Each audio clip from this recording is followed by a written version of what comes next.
E aí, vamos fazer nosso ano bíblico? Bem-vindos aí à nossa super jornada em mais um dia diante da presença do Senhor. E hoje adentramos ao livro de 1 Samuel, isto mesmo.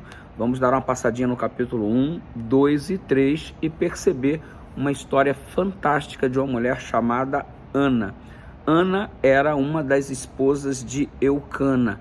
Você sabe que grande desarmonia existia na família por não seguirem o plano de Deus, uma vez que o marido tinha não só a esposa, como também outras que ele iria se envolvendo ao longo do tempo. Enfim, todo lar que não estava residindo à plenitude da vontade do Senhor sempre enfrentava problemas, especialmente de disputas entre uma esposa e outra. E o contexto que estamos vendo aqui é Ana sendo oprimida porque, uma vez que ela não tinha capacidade de gerar filhos, Penina a ficava insultando, ficava machucando o seu coração, soltando deliberadamente ofensas, oprimindo uma pessoa. Ei, você não tem o direito de oprimir uma pessoa, especialmente porque esta pessoa possui uma deficiência ou alguma coisa que não é comum a todas as outras pessoas. E aí, aproveitando-se da fragilidade de Ana, Penina queria cada vez mais insultá-la e desprezá-la. Ninguém tem o direito de fazer isto com ninguém. Você entendeu? Diante deste quadro horroroso, Eucana, percebendo a opressão que Ana recebia por parte de Penina, procurava sempre demonstrar mais amor, mais afeto. Quando tinha que ir num processo de distribuição de coisas na família, sempre dava uma porção a mais para Ana, a fim de consolá-la. Todavia, embora ela se sentisse muito amada, ela também se sentia muito triste por não ter a possibilidade de gerar filhos, que naquela época era um trauma ainda maior, porque isso era sinônimo do abandono de Deus, era feito este tipo de leitura relacionada a esta condição experienciada por uma mulher.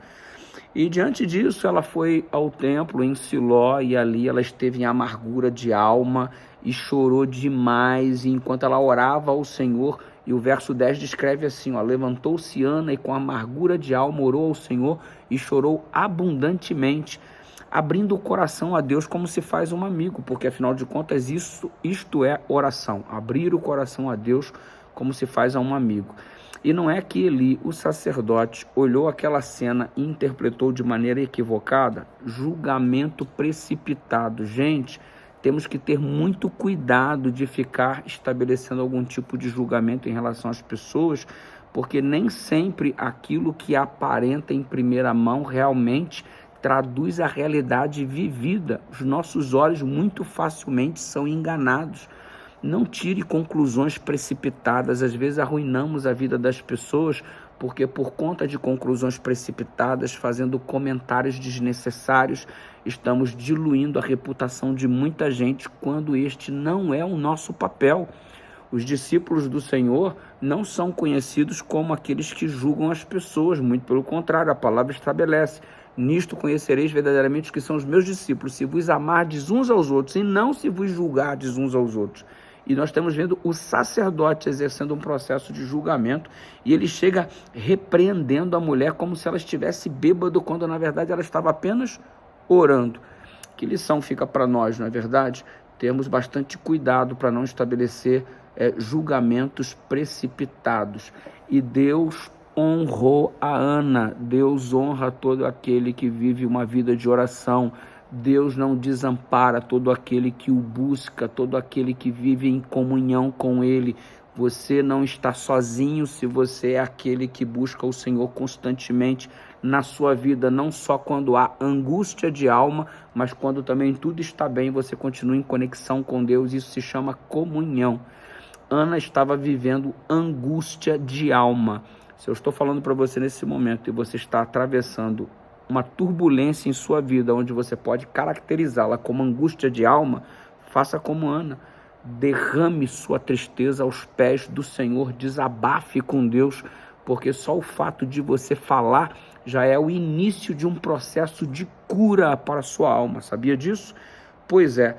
Nós estamos vendo aqui no capítulo 2 que a oração de Ana já estava sendo atendida, o filho veio, o nome dele chamou-se Samuel. tornou-se um grande homem de Deus, e Ana havia estabelecido com o Senhor uma aliança na direção de que, se o menino viesse, seria plenamente dedicado a Deus e ao seu serviço. O cântico de Ana demonstra profunda gratidão, ao mesmo tempo revela o seu relacionamento pessoal com Deus. Nosso cântico deve revelar gratidão ao Senhor, mas também demonstrar quão íntimo é o nosso relacionamento com o Eterno. Você percebe também no capítulo 2 uma série de contrastes: a sabedoria de Ana na educação de Samuel e a negligência de Eli para com seus filhos. Que contraste absurdo! Enquanto Ana faz de tudo para educar Samuel no caminho de Deus, você está percebendo o sacerdote Eli em negligência para com seus filhos. Os filhos de Eli chegaram a ser caracterizados como filhos de Belial. Imagina só você ter um filho comparado a um filho como se fosse um filho de Satanás. Que coisa horrorosa.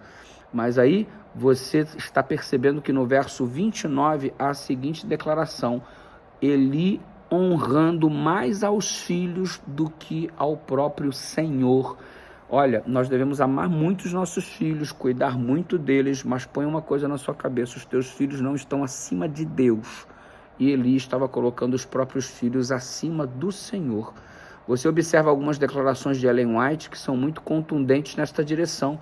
Por exemplo, ela diz assim, embora tivesse sido designado para governar o povo, Eli não governava a sua própria casa.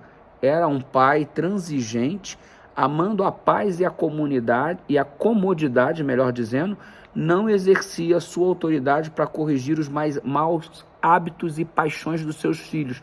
Ele preferia estar em paz do que ter que corrigir os filhos e estabelecer um possível conflito com eles. Resultado, tornou-se conivente com os pecados dos filhos. Se somos responsáveis de verdade, se amamos de verdade, não vamos ser coniventes com os erros, mas nós vamos indicar aos nossos filhos o caminho a ser seguido, nos posicionando ao lado da palavra de Deus, e coisa que o sacerdote Eli não fez.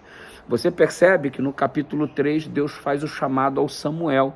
Por 3 vezes o chama, ele procura Eli, chama de novo, ele procura Eli. Na terceira vez, orientado pelo próprio Eli, ele diz, se o Senhor estiver, se você ouvir mais uma vez, responda, eis-me aqui, fala que o teu servo ouve. E eu quero pegar essa frase para consideração do desenvolvimento da nossa vida. Assim deve ser o nosso proceder diante do Senhor. Fala que teu servo ouve.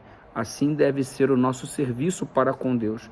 Devemos ser tão entregues ao Senhor que o que Ele nos falar é aquilo que vamos colocar em prática. E ouvir de verdade, no conceito bíblico, é mais do que entrar aqui, mas é transformar aqui pelo poder do Espírito Santo. Graça e paz, amanhã tem mais. Ótimo dia para você, em nome de Jesus. Um beijão no seu coração.